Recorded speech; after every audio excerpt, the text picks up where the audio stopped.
Lee Anderson sort of said it was a historic victory, and one of the reasons we know it wasn't is because Nigel Farage didn't turn up to the count. Welcome one and all. Welcome to How to Win an Election. I'm Hugo Rifkind, and we may be in the middle of August, but whenever there's a by-election, you can rely on the political masterminds to fold the corner in their airport novel, roll up their towels, and swiftly chug the Aperol Spritz. Although I understand the Hugo Spritz is the drink of the summer, and quite right too.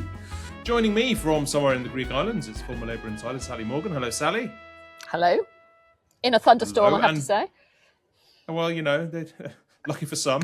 And beaming in all the way from the sweltering Pinot Riviera, it is Times columnist and Tory peer Daniel Finkelstein. Hello. Hello, it is very hot in here. Policy Queen Polly Mackenzie isn't here. She's still reading the think tank reports on the shores of Lake Winnipeg, or so we like to imagine. We are, of course, assembled because Nigel Farage has won the Clacton by-election. He secured 63% of the vote, up from the general election. The turnout was pretty decent for a by-election. Of the record 34 candidates, his closest rival was Count Binface, who with 20% became the best-performing novelty candidate in British electoral history. The monster raving loonies must be livid. As for Farage, it's a resounding victory. But over whom? He says it shows that the voters of Clacton have stuck two fingers up to the entire political establishment. Meanwhile, the parliamentary watchdog has resumed its investigation into his finances. Danny, give us your take on the numbers. Was this, as Reform says, a convincing, overwhelming win? It was a convincing win. I don't think the whole exercise has been a triumph for him. I think it's been a mild net negative. It's probably dampened Reform's momentum a bit, maybe let them drop a couple of points. I think we should get the whole thing into perspective. It doesn't matter or change things much. I would look at that result if I were Reform and think this suggests, which we should know, all of us as analysts, that Reform have got a solid demographic of people who really are loyal to them and will stick with them and aren't much impressed by these kind of stories, and probably are, as Farage said, sticking two fingers up to the establishment. Those people have turned out for him in reasonable numbers, in a reasonable portion, and it's perfectly reasonable for them to take satisfaction. It wasn't more than that. I don't think that it's suggested anything that... I mean, if he ran in Pinner, he'd have lost. Right, he ran in Clacton, so people say it's a victory from the people. Well, it's the victory of the people of Clacton, but that's important because there are constituencies like that. He needs to reach a bit beyond that, but he can still get a solid number of seats, even if it's only a bit beyond that. So for a new political party, it's a good result. If you're looking at it as a stepping stone on the road to him becoming Prime Minister, I think it's been a setback for that. I think it's increased his negatives. I think it's made him look tetchy and defensive. It's pushed him off his strategy, so he's become more kind of populist anti-establishment, less trying to be the main voice of the mainstream right, which is what he was trying to do. So I would say the whole exercise has been a net mild negative to him. This result, probably a net mild positive, maybe neutral. In the end, somebody called it a sort of dreary 0-0 draw. Maybe it's like a 1-0 defeat in the first leg. I mean, he did go up, albeit marginally, both in vote terms and in percentage terms, which I guess sort of calls out a little bit the narrative that everybody who isn't a Reform voter is against Reform, because some people must have crossed over from other parties to vote for him, rather than for there was Binface. there wasn't another candidate. In that constituency, I don't think I would have gone out and voted for the he candidate, because it's not the way I feel about elections, and I certainly wouldn't have voted for him. So probably I wouldn't have voted in that election, and I'm sure there are other people like me. So. But then again, also, I don't live in Clacton, and it's really, really important, because what this does show is he can win Clacton. That is both a strong statement, because it means there are places in this country where you can say that's a reformy place. And you need that as a political party if you're going to work it, particularly in our electoral system. But at the same time, it's also a limit. And Nigel Farage has much greater ambitions than to be the Member of Parliament for Clacton. So what I would say is it's very good news for Reform voters who want to capture seats like Clacton, and for him wishing to be the continued MP for Clacton. But it's not particularly good news for his broader campaign to become Prime Minister. It's not the biggest setback, but the whole exercise hasn't worked. and Yeah. he therefore is certainly no further forward and probably a little bit backwards as a result. I think that's a fair take. Sally, look, Reform threw the kitchen sink at this election, which I guess is fitting when you're up against the bathroom bin. But they got 63% of the vote, which is is less than David Davis, for example. He got 72% in 2008 when he stood against no other candidates as well, for reasons that nobody quite remembers or indeed understood at the time. But in order to win here, Reform, or win so big, Reform diverted a lot of resources from the Manchester by-election, for example. What will Labour feel about him winning in these circumstances and in this way? I mean, what I think where Labour will be is they will say that the whole thing is irrelevant, and at one level it is sort of irrelevant because the parliamentary inquiry continues. What he will take from this, of course, is that he's in a position of saying, well, that doesn't matter because I'm now sort of anti-establishment. He's re-established himself, if you like, as being anti-establishment and outside the norm. I agree with Danny that I think that's not where he was hoping to be. And I think he heading Reform were hoping to build a broader base, and he seemingly failed to do that. So has he been successful at really doubling down and turning out their base support? Absolutely, and that's very clear. But will that have a wider appeal to the wider group of people? I think he 6 months ago was thinking about, they're the people I really want to. I want to show that we have got a broader appeal. It absolutely hasn't done that, and of course, partly that's because of Restore, that he's been forced, and Reform have been forced onto a right agenda, a far right agenda, in a way that he was trying to take them away from, I think.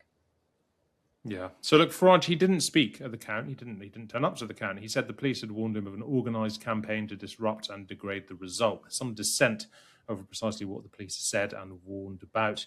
So it may be true. It may not be. The party cancelled what had been billed as a major speech in Clacton as well.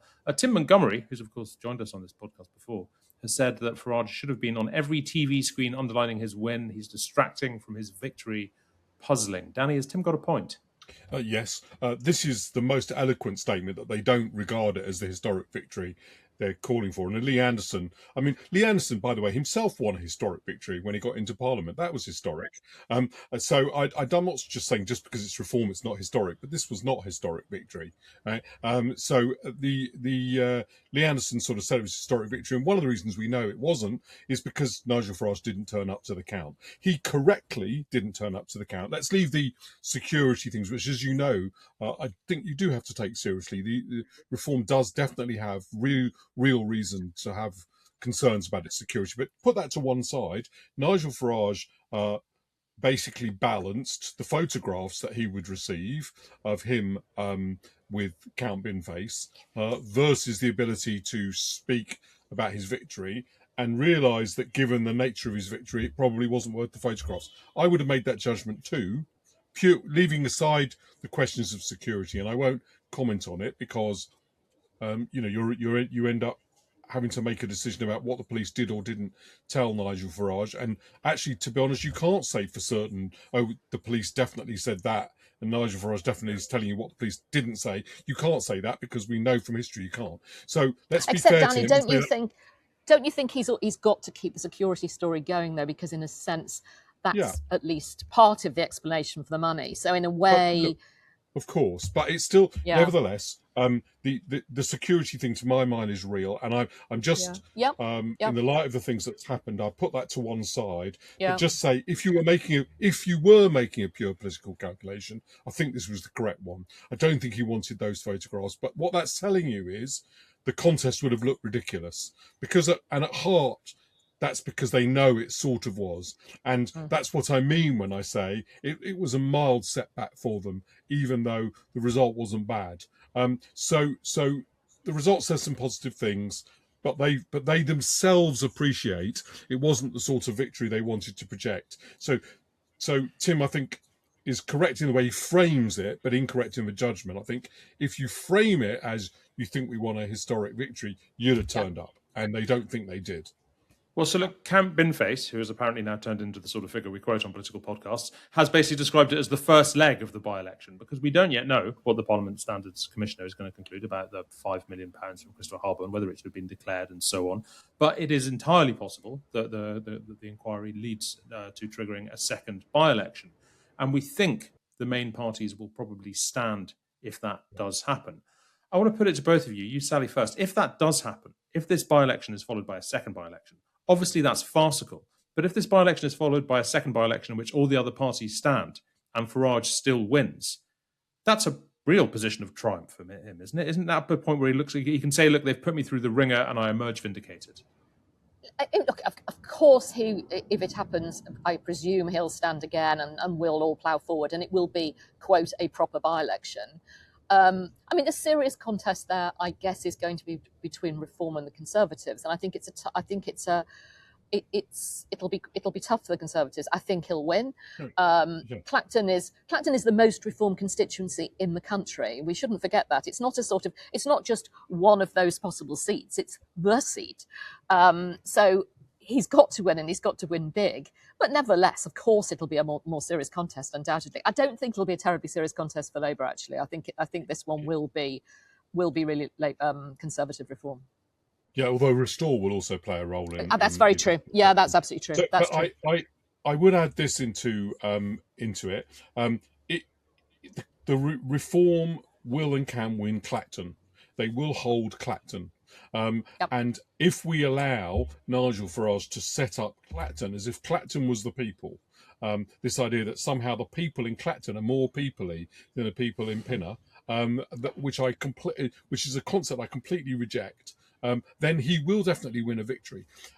However, it's important on the basis of political analysis to say it's not nothing to be the Tribune of Clacton, right? There are quite a lot of people like that in the country. It means you can create a political base for a political party that did not exist before and is likely to win more seats at the next general election than last time, and maybe a lot more. So it's not nothing to say. I think Clacton will be very difficult for anybody else to beat him. He can claim it's a victory for the people of Clacton over the establishment in Clacton, but that's a different matter from it being a test of whether people share that view across the country. What this by-election suggests, and the arguments about it as much as the result, there's a lot of people who don't like Nigel Farage as well as a lot of people who did. And in elections, that's often the most important thing. So I would say that if you're trying to look at the 2017 general election, that most puzzling of contests,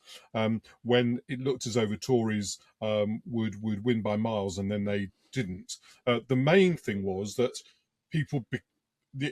they solidified the opposition. I think some early moments in that campaign solidified the opposition when people began to think, I don't want the pro-Brexit party to simply have a huge mandate. And they all voted for the biggest non-pro-Brexit party, the ambivalent party of Jeremy Corbyn.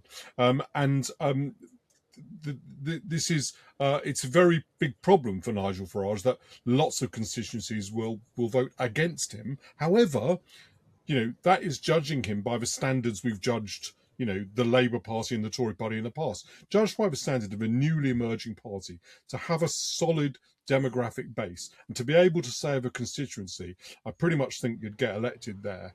And any Reform candidate might get elected there because that's the sort of place it is, because we know what sort of places are Reform places. That is a lot to say about a political party, and he can say it about his. It's got its strengths, but also that's a limit. Except I think there's a limit, and I think also we need to be careful not to look at Clacton completely separately and somehow in a more elevated way than we look at the recent by-elections, including Manchester mayoral team. And if you think back to the local elections, who would have thought that we'd be in a position of Reform getting pretty well slaughtered in seats around Manchester, and in Manchester, and obviously in the recent by-election there. So I think both the by-elections. So I think. It's the danger of Clacton for anybody trying to look at this calmly is that we put it up there in lights in a way that arguably it is a particular seat and a very particular seat. And yes, there are seats like it, but there's no seat quite like it. Yeah. And it is slightly on its own. looked at from a broader perspective of how you would build a government of the right as opposed to one from the left, um, there aren't enough seats like Clacton Yeah. to do that. They have to win a lot of more seats that have been very Laboury in the past. They have to actually get all the way over the line in those seats, as opposed to simply beating the Conservative body into third or fourth place, which they definitely will do. And then they probably need a section of the more middle class seats that the Conservative Party, with younger, more urban voters, that the Conservative Party has been able to win and hold in the past to some extent. And so this is definitely, one of the things that people have put is saying, oh, look at the Conservative Party is very weak in places like this. This is correct. And it's a serious problem for the Conservative Party. But it's basically seeing the Conservative Party split by quite a limited political project, one that is much more limited than a broader party of the mainstream right was. And so therefore, from the perspective of the left, providing they can hold their safer areas by not going completely underwater in them, this is a good result. So you could look at the result today and think, well, that's not a bad result for Labour. Danny, when Nigel Farage triggered this by-election, you said it was significant because it showed he was retreating to a core vote strategy.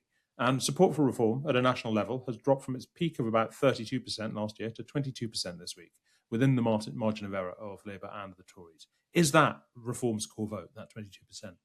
Well, it might be. It might be slightly smaller than that. I think they're still retaining some people who look at them and think, well, the Tories can't win, or I'm completely fed up with the Tories, so I'll be with reform for the time being. But it's there or thereabouts. That is a very impressive number. But obviously it's not the sort of numbers we were thinking of a year ago. I've always felt that the problem for reform was really more its ceiling than its floor. Yeah. But the issue now is all about to what extent Labour can hold on to the northern seats, the red wall seats that I had before, and go. If it can do that, the reform will get a lot of second places, and will struggle then to get the kind of size of parliamentary party their numbers we're looking at. And Nigel Farage has been pushed back to trying to get those places and trying to claim Clacton as representative of the nation. And I think that's why I think it's been a bit of a setback this period. We're still quite a long way from a general election. So there's an awful lot to play out, including we don't really know where Burnham's government's going to land electorally. And so therefore it's too early to make a judgment, really. Let's talk about Andy Burnham. Sally, he's had a bit of a challenging week, Andy Burnham. The policy over early release has been all over the place. There are big questions piling up about immigration, whether it's small boats or asylum accommodation or whatever. The fact that Nigel Farage has been occupied with, as they put it, arguing with the bin, that's been helpful, hasn't it? I think it's been helpful up to a point. I think it's been a little bit irrelevant, actually, because I think what Andy Burnham does, which is quite interesting, and I think we saw it in the way around the by-election, is that he doesn't spend his time positioning himself against reform. He tries to do his politics and now act as Prime Minister in a way that marginalises reform, but not by picking fights with them.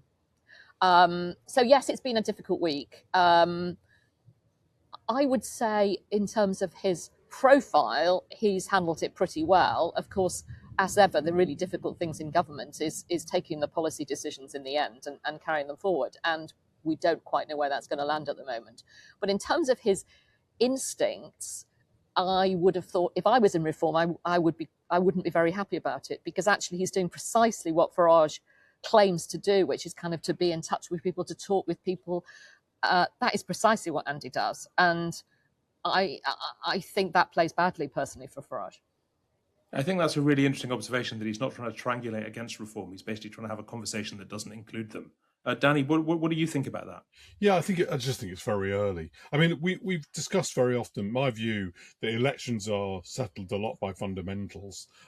They're partly settled by, one of those fundamentals is definitely the popularity of the leader. Another is the demographics and the demographic split between the parties, and whether or not you form big or smaller coalitions. But the final thing is the outcome of policy or also a bit of luck about how the economy grows. We just don't know the outcome of any of those three things, so it's very early to say. But definitely, this it has definitely undermined a little bit the self-confidence that reform has.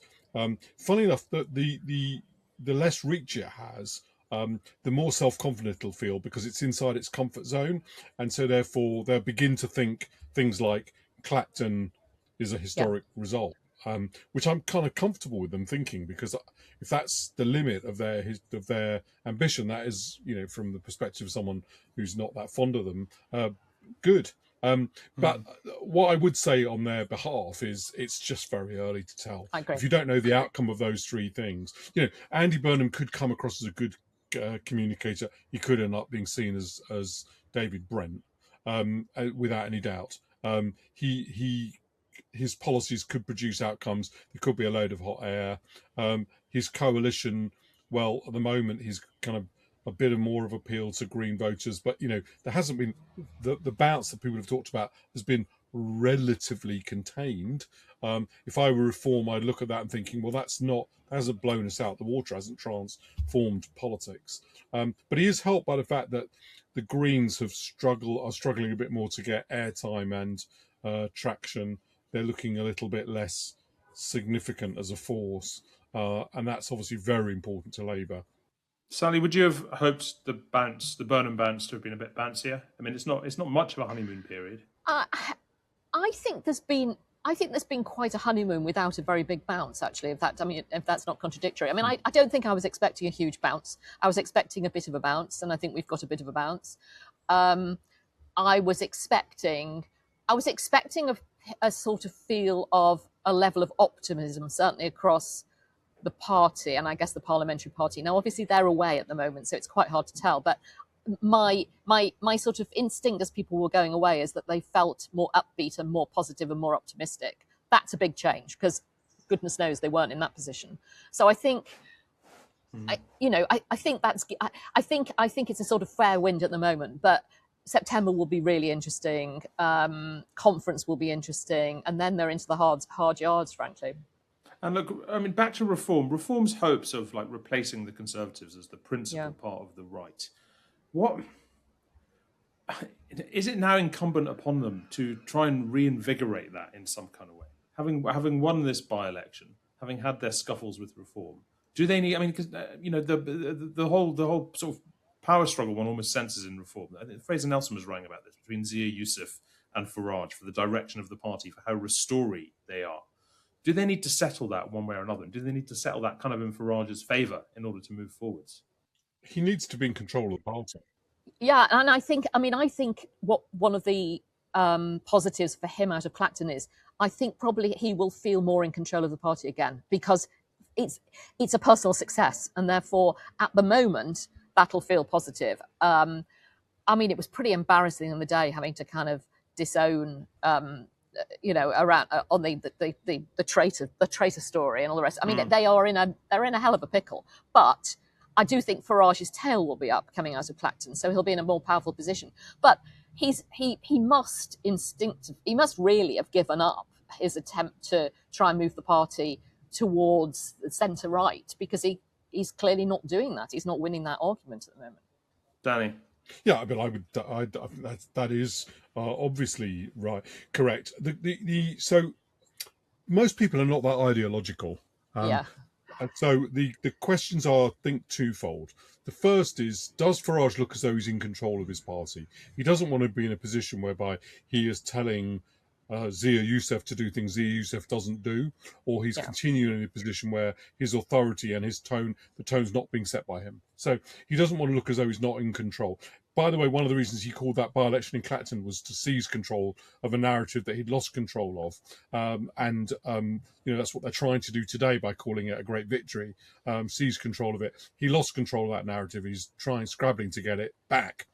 So being in control of the narrative is important in leaders, and that's what he's trying to do. The other thing is, I think that there is a section of Reform's voters for whom the anti-establishment Britain's completely broken, burn things down, burn down the institutions plays very well. But Britain is not the United States, and I think that it only plays to a certain proportion. And there are, kind of what are called rooted patriots and established conservatives for whom this position doesn't work well. So he will strengthen those people. So Kemi Badenoch can create a party that's distinctly to the right. It's to the right of me, certainly, but to the right, possibly quite acutely, but not exactly where I am. But at the same time, not be a party that is populist, right? There's a position there that he's leaving, so he's leaving her a bit of space for to create something just distinctive. And it's not a surprise to me that her positives has risen the more that he's done that. So we'll have to see. There's an awful lot of time to go between now and a general election, but I think his biggest concern would probably be the first of those two things, which is not losing control of the narrative and ceding it to kind of Rupert Lowe and Charlie Downs on the one side, Zia Youssef on the other. It would not be a good look. Although Badenoch's personal rise hasn't yet led to any change really for the Conservative Party, has it? Correct. And I thought the story last week about Shapps not being allowed to stand while you've got that basically neo-fascist ex-neo-fascist council candidate standing, but we're not supposed to care about that because that's just a council candidate. I think that again plays, I think, to turn off the sort of people one would expect her to be trying to reach to rebuild with. I mean, I just it makes no electoral sense to me. Yes, I certainly, if we had longer, I could explain why. I don't think the Joshua Bonehill Payne that there's any voters in that. I don't see where they are. She obviously must have just thought it was ideologically important, and I'm struggling as to see why. But the Grant Shapps thing, that's a finer judgment, because that's about whether you think what you think the reasons were the Conservative Party lost the general election, and how you assure people that the Conservative Party would be different next time. I think he's an odd person to choose as representative of all that was wrong with the Conservative Party. But I think she and I might have a disagreement about why exactly it was. It's not. I can understand at least the logic of it. She's. That's why I sort of said her position wasn't exactly mine, but she does definitely have a strategy, and it's not. That's not a stupid judgment. So again, a bit like my analysis with Nigel Farage is like stepping back from what I think to the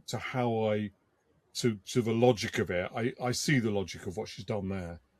Okay, team. Two more quick ones. Firstly, I know she's not here, but in order to make her ears burn, what do we think Polly. She's actually called Polly. She's not called policy. I must remember. What do we think Polly would have made of a by-election on the basis of sending nebulous messages to a nebulous establishment with not one policy discussion in sight? Do you think it's everything she'd hate about British politics, Sally? Yeah, because it's. Dominic Cummings has this point about it being sort of entertainment. That's sort of what it was, really. But I would seek to persuade Polster of one important thing, which is that Nigel Farage is making really quite a serious challenge. Admittedly, he's using the people of Clacton as the judge of it, which is ridiculous. But the challenge is important, which is he's saying the parliamentary discipline system is a kangaroo court. Right, and I don't think, and I think it's an establishment plot of the Times newspaper, by the way, and his parliamentary enemies to want to know that he received £5 million just before going into Parliament from a cryptocurrency billionaire and didn't declare it. Right, I think that was both the spirit of the rules as well as probably the letter, certainly the spirit. And I think people did deserve to know that, and I think it was quite a serious breach not to let them know that. And I don't want to be pushed off that.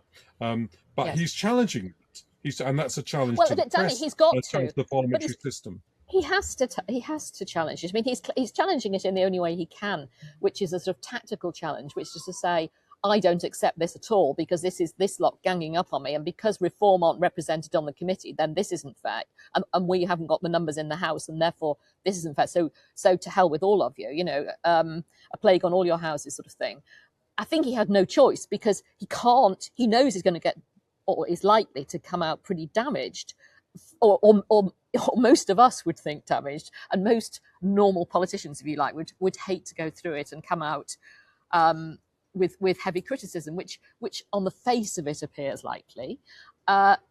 He's preempting that tactically and cleverly, in my view. I mean, but sort of there's no alternative to doing that from his point of view. Okay, finally, team. I know he's a novelty candidate, but Count Binface, he got a quarter of the vote. It's a historic high for a novelty candidate. I'm interested in whether either of you see any merit in what he does beyond the entertainment value, in the context of British politics, in the context of what he stands for. If you see him as standing for anything, or is he just a sort of an anti-politics spoiler? What do you think, Danny? You first. Yeah, I used to have this argument with my dad, who was a Pole by birth and quite serious, about Matthew Paris's sketches in the Times, which I thought were absolutely brilliant. And Dad disapproved of them because he said that it took the rise out of the parliamentary system, political system, and he didn't approve of that because my dad was quite serious. He was a very gentle and witty person, but he was quite serious-minded about things like that. And I kind of, when I understood his story later, I realised why. And I realised I'd become a bit my dad. I didn't really approve. I don't really approve of Count Binface. It's a bit frustrating to have people actually sort of take it seriously and start calling it the Binface vote and things like that. I mean, the main candidates didn't stand, and there were a load of people who voted for what was effectively reopened nominations. I don't approve of. I don't really approve of joke candidates. And I'm sort of. I know one or two friends sort of thought it was graceless. Nigel Farage not going to the count, but actually I kind of got it really. And maybe that's a sense of humour failure, but I'm just channeling my late father. I almost wonder if he represents something more than just humour, though, because there's a kind of centrist anti-politics vibe there that he sums up. I don't know. Maybe that's me doing the opposite. Yeah, but my view of it is to other people who consider themselves centrist is that who do you think is going to run the country then if it's not politicians? If it's not bins, right? Yeah, Sally. I think we've all just become a bit too serious, probably, and boring. But I tend to agree with Danny, and I suppose, and maybe it's because all those years ago, I was involved in Tatton. But I kind of feel, why didn't somebody come forward and say, I want to clean up politics? I really want to clean up politics, and therefore I'm going to run a serious campaign about that. I think then, whatever your party colour, in a sense, you would have felt like, yeah, I'm going to get that is where we need to be. Somebody who's so evidently a joke candidate, but not, if I'm honest, not a terribly funny or clever one. I didn't quite do it for me, I'm afraid. Right, yeah. I guess it's not his fault he got a quarter of the vote. We're just getting too old. Look, thank you very much indeed for both of you coming away from your holidays. Thank you to Sally and thank you to Danny. You can get back to your spritzers. I promise you'll have sobered up in a couple of weeks, particularly from all that Diet Coke high will be wearing off, Danny. When you come back and we'll be back to politics with a bang, we will see you then. Danny, thank you, Sally. We'll see you soon. Bye.